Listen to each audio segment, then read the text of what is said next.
Is it the 9th? Yeah, it's 9th of August, Got yeah. Got the golf? Yeah, got the golf to keep us going, and the cricket. Thanks, Kat.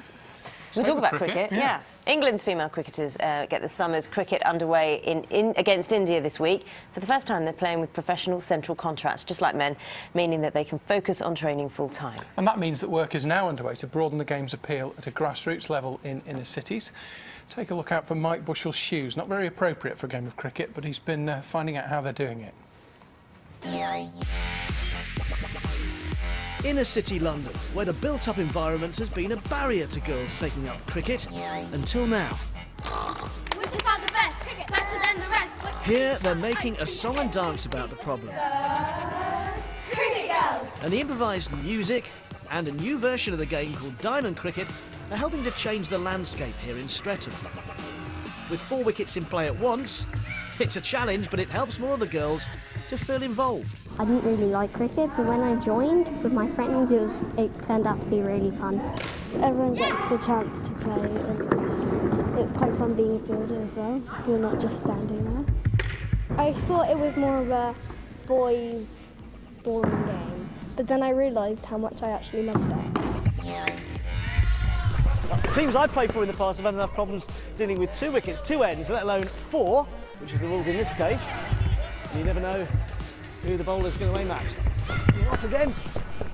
It's estimated that less than 5% of children who get a taste of cricket at school, in inner cities or disadvantaged communities, go on to play the game further.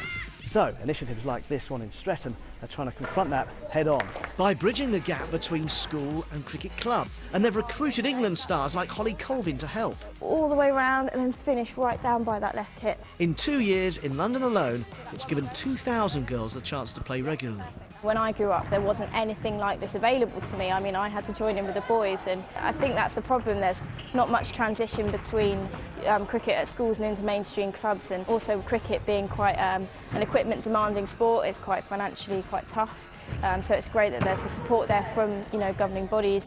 There are now 600 clubs across the country which offer women's cricket, and the recruitment drive has been helped by the success of the England team, retaining the Ashes last winter and now with central contracts to fund their full-time training.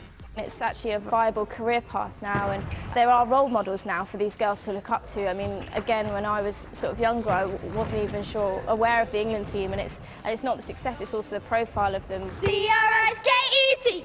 Until now, the chance to play for England may have sailed past these youngsters. But now they're seizing their chance with such force, they took me out with a shot.